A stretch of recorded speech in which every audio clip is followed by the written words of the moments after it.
বিসমিল্লাহির রহমানির রহিম। প্রিয় শিক্ষার্থী, আজ আমরা আমাদের অনলাইন ভিডিও ক্লাসে শক্তি স্তর ও উপশক্তি স্তরের মধ্যে পার্থক্য কী এগুলো জানব। এরপরে আরও অন্যান্য স্লাইড থাকবে, সেগুলো আমরা দেখব। তো প্রথমে আমরা দেখব শক্তি স্তর এবং উপশক্তি স্তরের মধ্যে পার্থক্যটা, বা difference between energy shell and subshell. অর্থাৎ ইলেকট্রন নিউক্লিয়াসের চারপাশে যে কক্ষপথে ঘুরতে থাকে, এই কক্ষপথকে বলা হয় শক্তি স্তর বা এনার্জি শেল।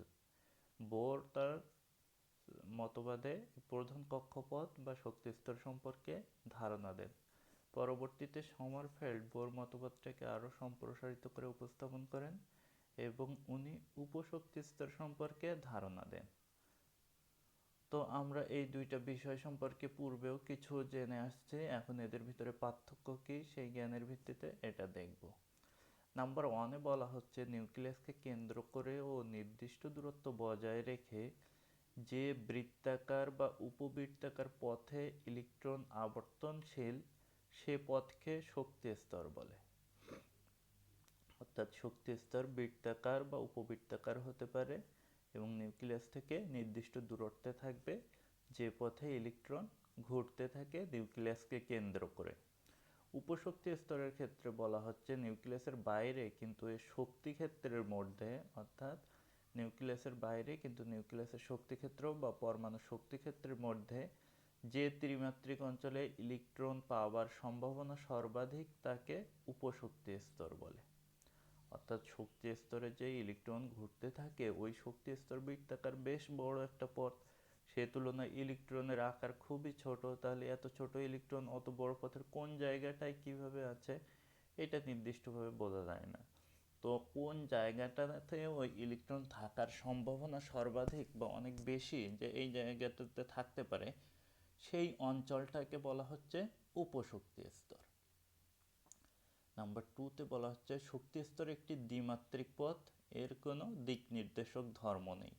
দ্বিমাত্রিক পথ অর্থাৎ আমরা জানি যে দৈর্ঘ্য প্রস্থ বা দুইটা মাত্রা থাকে, এই ধরনের একটা তলেই সেটা সীমাবদ্ধ থাকে, ত্রিমাত্রিক স্থানে বা ত্রিমাত্রিক তলে আসে না।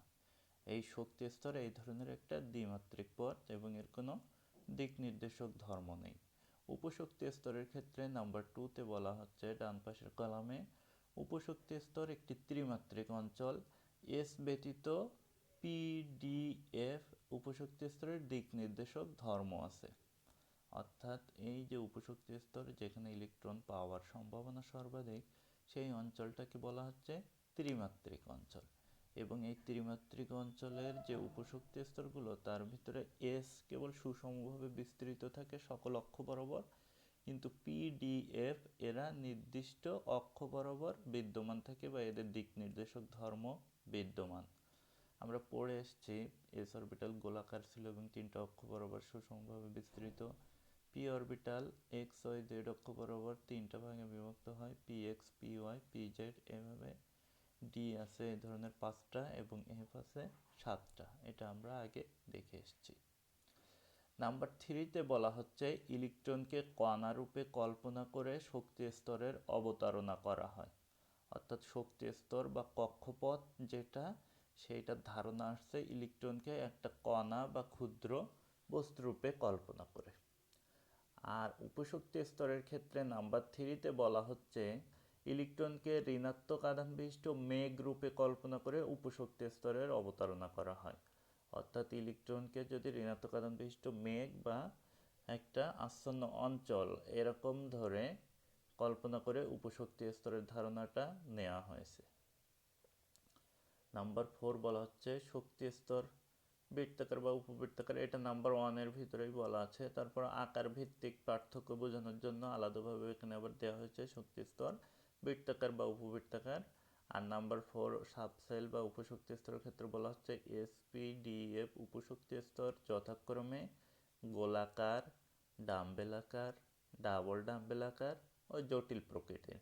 তোমরা যদি আমার পিছনের স্লাইডগুলো দেখে থাকো, সবগুলো অরবিটালের আকৃতি আমরা পিছনে দেখাই আসছি। এমনকি এফেরও একটা সম্ভাব্য আকৃতি বা প্রকৃতি দেখাচ্ছি যেটা জটিল প্রকৃতির এবং সুনির্দিষ্ট নয়, ওটা চেঞ্জ হতে পারে। কিন্তু পি, ডি এবং এস এদের ক্ষেত্রে আমরা সুনির্দিষ্ট আকৃতির অরবিটালের ছবি আগের ভিডিও ক্লাসগুলোতে দেখেছি বা স্লাইডে দেয়া আছে, তোমরা না দেখে থাকলে এটা দেখে নেবে অবশ্যই। নাম্বার 5-এ বলা হচ্ছে শক্তি স্তরের ইলেকট্রন ধারণ ক্ষমতা টয়েজ এন স্কয়ার। এটা বলছিলাম যে এন এর মান 4 পর্যন্ত এটা ঠিক থাকে, 4 এর উপরে গেলে কিন্তু এই সূত্রটা আর অ্যাপ্লিকেবল হবে না বা প্রযোজ্য হবে না। শক্তি স্তরের ইলেকট্রন ধারণ ক্ষমতা twice n square. S p d f উপশক্তি স্তরের ইলেকট্রন ধারণ ক্ষমতা যথাক্রমে 2, 6, 10, 14, অর্থাৎ উপশক্তি স্তরে যতটি অরবিটাল থাকে তার দ্বিগুণ সংখ্যক ইলেকট্রন ধারণ করতে পারে। তো এস অরবিটাল এবং উপশক্তি স্তর সেম। পি অরবিটাল 3টা থাকে পি উপশক্তি স্তরে, সেগুলো হচ্ছে p x, p y, p z, এবং 3 দুগুণ 6টা ইলেকট্রন পি উপশক্তি স্তরে অবস্থান করতে পারে। অনুরূপভাবে ডি উপশক্তি স্তরে 5টা ডি অরবিটাল থাকে, এফ উপশক্তি স্তরে 7টা এফ অরবিটাল থাকে, এবং তাদের দ্বিগুণ সংখ্যক ইলেকট্রন প্রত্যেকটা উপশক্তি স্তর ধারণ করতে পারে। নাম্বার 6 বলা হচ্ছে শক্তি স্তরের সাথে নোড, নোডাল পয়েন্ট ও নোডাল তলের কোনো সম্পর্ক নেই। আর উপশক্তি স্তরের ক্ষেত্রে বলা হচ্ছে উপশক্তি স্তরের অরবিটালের সাথে নোড, নোডাল পয়েন্ট ও নোডাল তল সম্পর্কিত। নোড হচ্ছে ইলেকট্রনের নিম্ন ঘনত্ব বিশিষ্ট অঞ্চল, এবং যে বিন্দুটাতে এটা বিদ্যমান থাকে সেটাকে নোডাল পয়েন্ট বলে। ওই পয়েন্ট দিয়ে কোনো একটা তল কল্পনা করলে সেটাকে বলা হয় নোডাল তল। এটা আমরা আগের ক্লাসগুলোতে দেখে আসছি, যারা দেখনি তারা দেখে নেবে নোডাল পয়েন্ট, নোডাল তল এবং নোড সম্পর্কে। এই হচ্ছে আমাদের শক্তি স্তর উপশক্তি স্তরের পার্থক্য এই সংক্রান্ত স্লাইড। দেখি আমরা পরবর্তী স্লাইডে আর কি আছে। হ্যাঁ, কিছুটা একই ধরনের বিষয় আমরা পরবর্তী স্লাইডে দেখতে পাচ্ছি। এখানে বলা হচ্ছে অরবিট ও অরবিটালের মধ্যে পার্থক্য। আমরা যেমন দেখে আসলাম শক্তি স্তর ও উপশক্তি স্তরের পার্থক্য, এখানে আরও আরেকটা এই ধরনের পার্থক্য বর্ণনা করা হচ্ছে 2টা কলামে। অরবিট এবং অরবিটালের পার্থক্য বা difference between orbit and orbital. বাম পাশের কলামে অরবিট, ডান পাশের কলামে অরবিটাল সম্পর্কে বর্ণনা করা আছে পয়েন্ট আকারে। খুব সহজ, আমরা পয়েন্ট টু পয়েন্ট মিলাই পড়ব। এর 1 নম্বরের সাথে ডান পাশের 1 নম্বর, বাম পাশে 2 নম্বরের সাথে ডান পাশে 2 নম্বর, এভাবে কম্পেয়ার করে পড়ব পার্থক্যটা।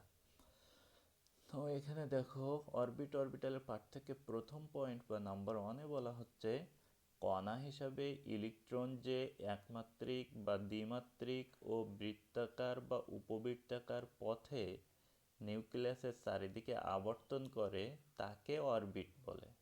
অর্থাৎ ইলেকট্রনকে কণা হিসাবে বর্ণনা করে যে একমাত্রিক বা দ্বিমাত্রিক পথে বৃত্তাকার বা উপবৃত্তাকার যে পথটা, এই পথে নিউক্লিয়াসের চারিদিকে আবর্তন করে সেটাকে বলা হচ্ছে অরবিট।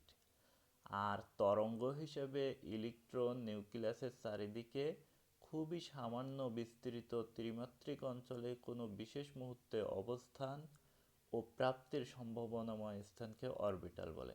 উপশক্তি স্তর অরবিটাল খুবই কাছাকাছি, কিন্তু সামান্য একটু ডিফারেন্স আছে, একই বিষয় না, এটা তোমরা মাথায় রাখবে। এখানে বলা হচ্ছে ইলেকট্রনকে যখন তরঙ্গ হিসাবে বর্ণনা করা হয়েছে তখন নিউক্লিয়াসের চারিদিকে সামান্য বিস্তৃত ত্রিমাত্রিক অঞ্চলে বা কোনো বিশেষ মুহূর্তে ইলেকট্রনের অবস্থান ও প্রাপ্তির সম্ভাবনাময় স্থানকে অরবিটাল বলা হচ্ছে। অরবিট এবং অরবিটালের সংজ্ঞা খুবই গুরুত্বপূর্ণ, জ্ঞানমূলকে ক নম্বরে চলে আসতে পারে। এটা অরবিট কি অথবা অরবিটাল কি, সংজ্ঞা দুইটা খুব ভালোভাবে মনে রাখবে, এক কথায় লিখলে 1 মার্ক, খুবই সহজ অ্যান্সার, এই জন্য মনে রাখার চেষ্টা করবে। নাম্বার 2 বলা হচ্ছে অরবিটের ভিত্তি বোর মতবাদ, আর অরবিটালের ভিত্তি বলা হচ্ছে কোয়ান্টাম বা তরঙ্গ বলবিদ্যা। কোয়ান্টাম বলবিদ্যা বা কোয়ান্টাম বলবিদ্যার আরেক নাম তরঙ্গ বলবিদ্যা, এটা হচ্ছে অরবিটালের ভিত্তি। নাম্বার 3-তে বলা হচ্ছে অরবিট ইলেকট্রনের দ্বিমাত্রিক অঞ্চল নির্দেশ করে, অরবিটাল ইলেকট্রনের ত্রিমাত্রিক অঞ্চল নির্দেশ করে। খুবই সহজ কথা, একটা দ্বিমাত্রিক অঞ্চল নির্দেশ করছে যেটা অরবিট, এবং অরবিটাল নির্দেশ করছে ত্রিমাত্রিক অঞ্চল। নাম্বার 4-এ বলা হচ্ছে প্রধান কোয়ান্টাম সংখ্যা n = 1, 2, 3, 4 ইত্যাদি মান অনুযায়ী অরবিটগুলোকে k, l, m, n ইত্যাদি দ্বারা প্রকাশ করা হয়। অর্থাৎ নিউক্লিয়াস থেকে যত দূরবর্তী কক্ষপথে যাওয়া যায় কোয়ান্টাম সংখ্যা বা প্রধান কোয়ান্টাম সংখ্যার মান তত বৃদ্ধি পেতে থাকে এবং এটা 1 2 3 4 এইভাবে বাড়তে থাকে। তো এই 1 2 3 4 এগুলোকে ক্যাপিটাল লেটার কে, এল, এম, এন ইত্যাদি দ্বারা প্রকাশ করা হয়ে থাকে। এর থেকে শুরুর কারণ বিজ্ঞানীরা তারা যখন প্রথম এটা আবিষ্কার করছে তখন এইভাবেই নির্ধারণ করছে, এই জন্য আমরা সেটা পড়ে থাকি। প্রথম যে কেউ যে কোনো একটা জিনিস আবিষ্কার করলে তার যদি একটা অর্থপূর্ণ নাম দিতে পারে, আবার তার ইচ্ছা মতো একটা নাম দিতে পারে, তার প্রতীকী নাম ব্যবহার করতে পারে, এই জন্য সে যেটা দিয়ে থাকে সেটাই আমাদের জানতে হয় বা পড়তে হয়, সেভাবে আগাতে হয়।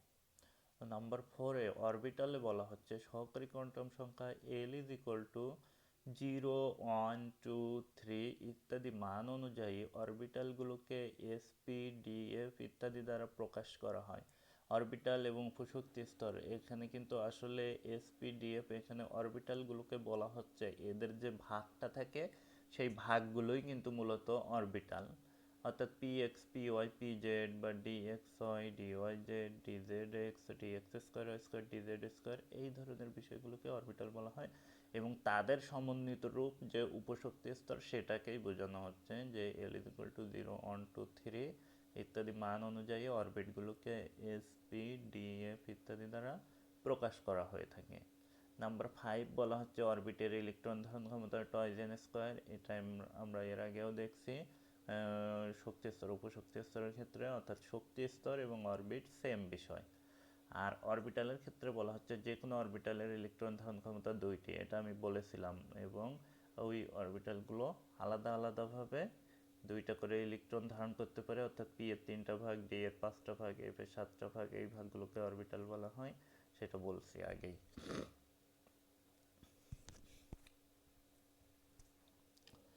এর পরবর্তীতে বলা হচ্ছে অরবিটের কোনো ভাগ বা প্রকারভেদ নেই। এসপি ডি এফ অরবিটাল যথাক্রমে 1 3 5 7টে, অর্থাৎ পি অরবিটাল 7টি, ডি অরবিটাল 5টি, পি অরবিটাল 3টি, ডি অরবিটাল 5টি এবং এফ অরবিটাল 7টি। এইগুলো অরবিটালের প্রকারভেদ আছে, কিন্তু অরবিটের কোনো ভাগ বা প্রকারভেদ নেই। নাম্বার 7 বলা হচ্ছে অরবিট বৃত্তাকার বা উপবৃত্তাকার, একই কথা আগেও বলা হয়েছে। নাম্বার 7 এখানে বলা হচ্ছে এসপিডিএফ উপশক্তি স্তর যথাক্রমে গোলাকার, ডাম্বেলাকার, ডাবল ডাম্বেলাকার ও জটিল প্রকৃতির। উপশক্তি স্তর কথা আসলে এই অরবিটালগুলোই এই ধরনের, এখানে উপশক্তি স্তর হবে না, এটা হবে অরবিটাল। এই বিষয়টা টাইপে ভুল হয়েছে, এখানে ঠিক করা হয়নি, তোমরা এটা অরবিটাল পড়ে নেবে 7 নম্বর পয়েন্টে। S p d F orbital যথাক্রমে গোলাকার, ডাম্বেলাকার, ডাবল ডাম্বেলাকার ও জটিল প্রকৃতির। এফ অরবিটাল জটিল প্রকৃতির, ডি অরবিটাল ডাবল ডাম্বেলাকার এবং পি অরবিটাল হচ্ছে ডাম্বেলাকার, আর এস অরবিটাল গোলাকার। এই হচ্ছে আমাদের অরবিট ও অরবিটালের পার্থক্য বা difference between orbit and orbital.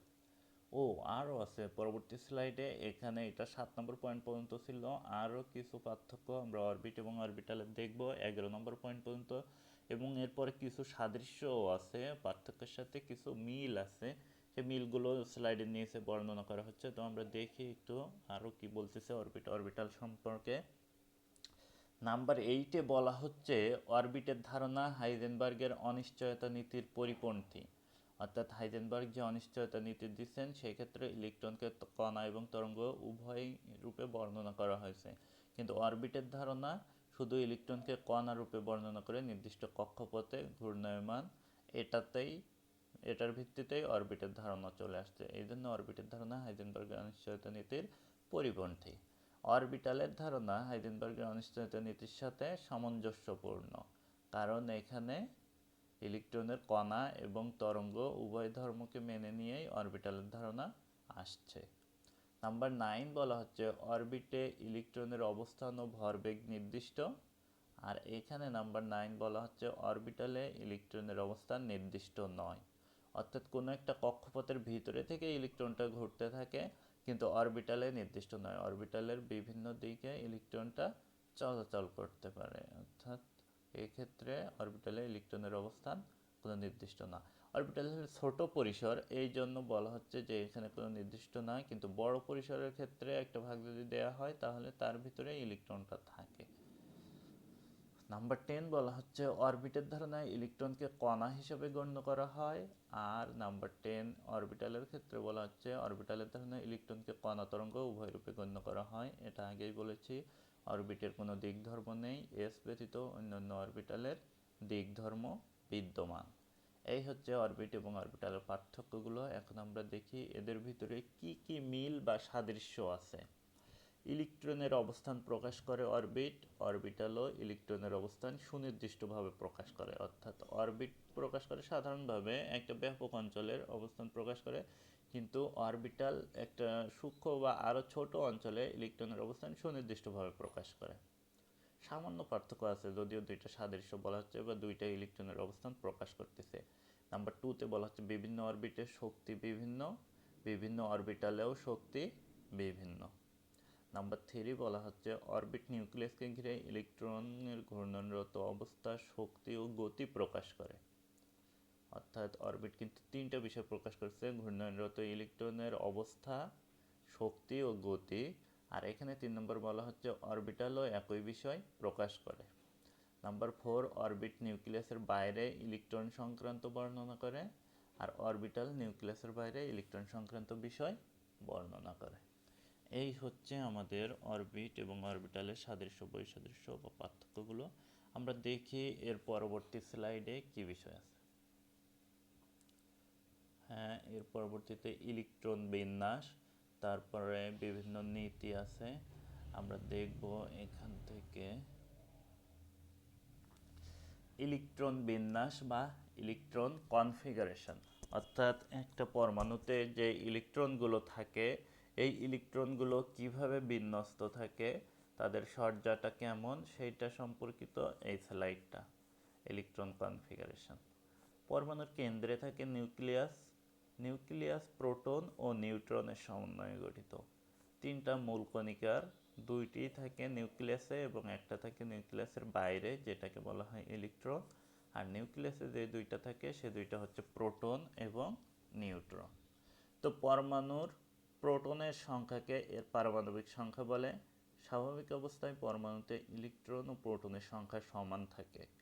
পরমাণুর নিউক্লিয়াস হতে বিভিন্ন দূরত্বে ভিন্ন ভিন্ন শক্তি স্তরে ইলেকট্রন নির্দিষ্ট নিয়মে সজ্জিত থাকে। নির্দিষ্ট নিয়ম কথাটা বলছে, অর্থাৎ এই নিয়মটাকে আমাদের দেখতে হবে।